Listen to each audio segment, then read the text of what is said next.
Hello Sandboxers, it's time for a new update for the month of July. And if you already noticed, we have an appearance by the sun. It's going to be coming in and out, so I'm going to look like I have bloom, and I'm also in the Source 2 engine right now.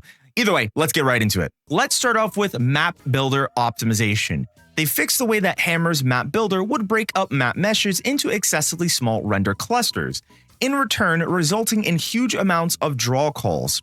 They also backported some changes that were done in Counter-Strike 2 and fixed some aggression that they've caused. These new changes should drastically reduce draw calls in larger and more open maps, which reduces CPU frame times. The Sandbox physics engine has been updated to the latest Box 3D. This new update has improved Face Punch's benchmark stability for chained joints and ability to turn more substeps. Originally, Face Punch had started with Valve's Rubicon and then moved into Izabu, I hope I say that right, which is a cleaner version of Rubicon without Valve's code. Face Punch moved to Box 3D, which eventually will be free and open source. Rubicon and Box 3D are very close related, according to Layla, so there isn't a massive difference, but it will be used in Sandbox's ecosystem for libraries that are open source and will also be updated. Gary has started working on the official Sandbox mode.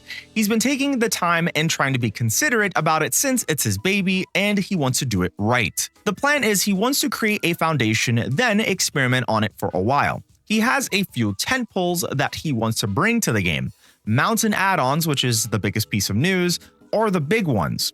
But there's also some other stuff that he wants to try. We finally get to see the new Toolgun, which is really awesome, as you can see from these renders right here. So it's time for the lightning round. Sandbox's editor has been updated to show errors on startup if your project file did not compile right.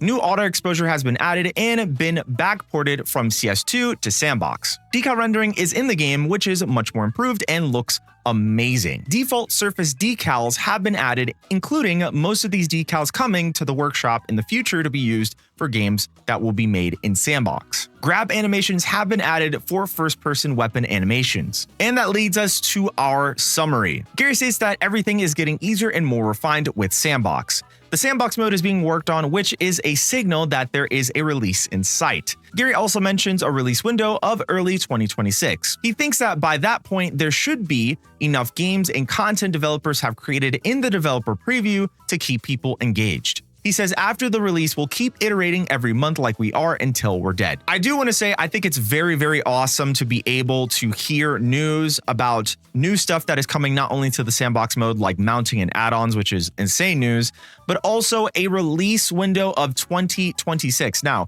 I'm thinking quarterly, right? And that means that the first 4 months of the new year, so from January all the way to April. This would be really cool. I'll take a guess, even though I'm probably not going to be absolutely correct, but I feel like it's going to be most likely March. That's just my assumption. Please don't take my word as fact. It's really cool and it makes sense because this update counts as the 0.4 update for Sandbox. So we have a long way to go in terms of versions before we get to 1.0. And it's super exciting, but definitely exciting news that we have now a release window, since Gary has stated, of course, since he's working on the Sandbox mode, that we are getting close to release. So it is happening. It is actually happening. And 2026 might have to be the best year for games overall, because we're going to get Sandbox, GTA 6, and a whole bunch of other games that are going to be coming out. So, of course, if you really enjoy Sandbox and you'd like to learn a little bit more about it, definitely check this video here on screen, and I will see you guys in the next video.